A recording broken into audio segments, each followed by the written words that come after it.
Your Ride Factor's on tonight. We are led by very, very stupid people. I think the whole entire system is corrupt. I think I may be, I'm not sure, the only candidate that doesn't have a super PAC. Donald Trump and Bernie Sanders taking advantage of mass anger on the part of the American people. Tonight we'll tell you what's going on behind the scenes.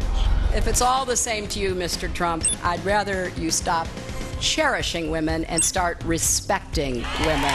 Hillary Clinton accusing Mr. Trump of being anti-woman. But wait till you see what the latest polling says about that. We'll have a special report. We just wanted to know a few things about what you think is so unfair about the Factor's coverage. What's the beef?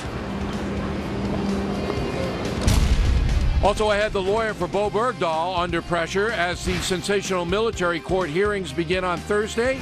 Jesse Waters has a story for us tonight. Caution.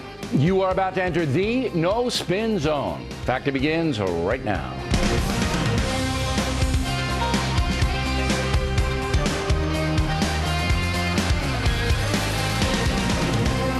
Hi, I'm Bill O'Reilly. Thanks for watching us tonight. Why Americans are so angry. That is the subject of this evening's Talking Points memo. In one of the strangest political ironies ever, Bernie Sanders and Donald Trump are now dominating their respective parties, even though they are both hammering the establishment. Trump could not care less about the Republican platform because he's a Trumpian, a man who has created his own political movement. Sanders, now polling better than Hillary Clinton in both Iowa and New Hampshire, is an independent socialist, not even a member of the Democratic Party. Both men are surging because they've tapped into the anger of many voters who believe they're being abused by politicians. Let's take Trump first. Despite promising to bring the country together, Barack Obama has been one of the most divisive presidents in history. His signature achievement, Obamacare, passed without a single Republican vote. That's because it's an entitlement, free health insurance for the have-nots, paid for by the haves, while most working Americans will pay more for good health care. Likewise, the nuke deal with Iran. No Republican votes. Does the president care? Don't believe so. Thus, conservative traditional Americans realize Mr. Obama's not looking out for them. He's a far-left leader who has never even tried to be inclusive.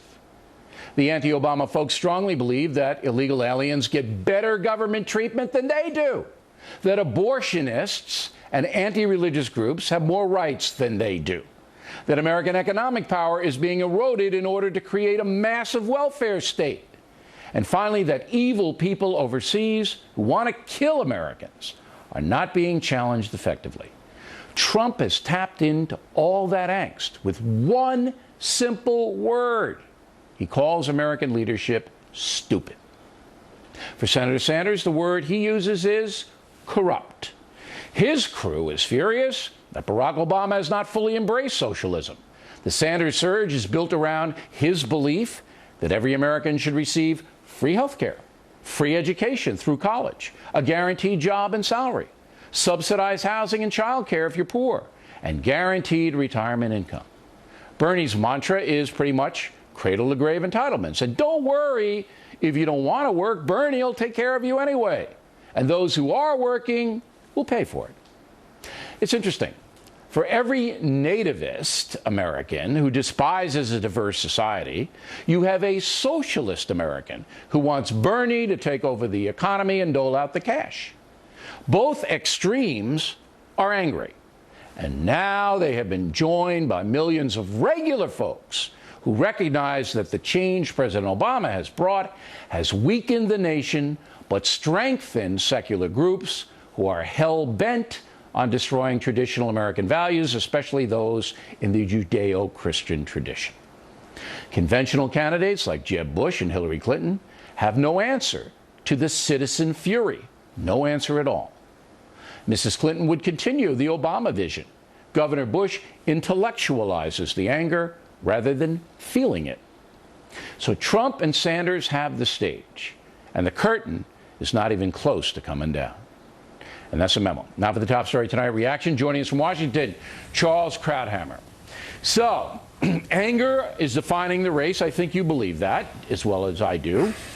And tonight, Donald Trump fills an arena in Dallas with 20,000 people, melding entertainment with politics in a way no one else in this country could do. So where's it all heading, Charles? Well, let me first take a slight deviation from your premise, your diagnosis. I don't think it's so much anger as it is anxiety. I don't see road rage increasing on the roads. I don't see people gnashing their teeth on the street. I don't see street demonstrations, riots, and we've had them in our past. You don't see anger. This is not a roiling population. This is a kind of a reeling people. Can I stop you? We're getting kicked around in the world. We got the Russians, we got the Iranians kicking us around. ISIS spits in our eye. And economically, people have a sense that they are losing ground. We had a decrease in the median wage, which is extremely unusual in a supposed recovery. Let me challenge you. And they're looking for an explanation. Ferguson, Missouri, Baltimore, Maryland.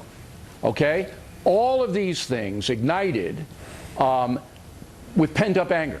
Now that's on the left. All right, but this analysis both encompasses left and right. So the left is furious and vented in a way that was shocking to some. Now the right, I believe they're very, very angry, and that's why they're going around Trump. He's venting their anger, and he's their demonstration. Go. Look, I think when you have a people as anxious and as sort of bewildered, how does this happening? What's happened to America? What Trump said in his speech announcing his candidacy, said the American dream is dead, I'm going to revive it. I think in those kinds of times with Sanders and with Trump, what you get is people responding to simplicity. Sanders has a very simple answer. He says the reason that you're losing ground is because the rich, the super rich, dominate, own, and control everything, and you're getting the shaft. The game is rigged. That's his story. With Trump, as you said, his answer is your leaders are stupid, which is very interesting because the normal conservative critique, the Reagan critique it was an ideological one. It wasn't that the leaders are stupid. It was that the leaders are liberal. But wait. It was that the leaders believe in big government, high taxes, regulation.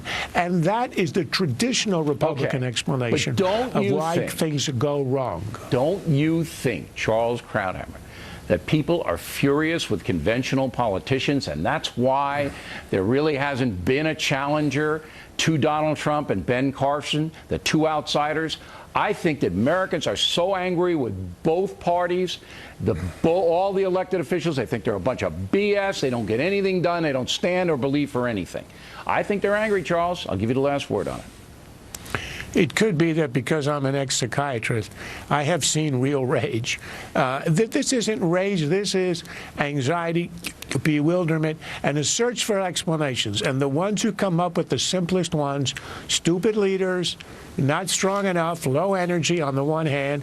On the other hand, the plutocrats control your life. You can't see the strings. I can. I will cut them. That's what is the kind of response that gets the initial wave of support. Whether it will last, simplicity is not hard to, is not easy to maintain over time. We'll see how it does. I don't know. I've been a simple man for almost 19 years on this program, and #1 for 15. So I've maintained that simplicity. Well, I surely endorse that diagnosis. I got no problem with that. But I'm a little teed off as well, Charles.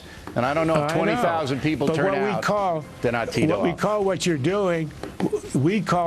doing, projection. All right. Charles Krauthammer, everybody. Next on the rundown, Hillary Clinton says Donald Trump's anti-woman.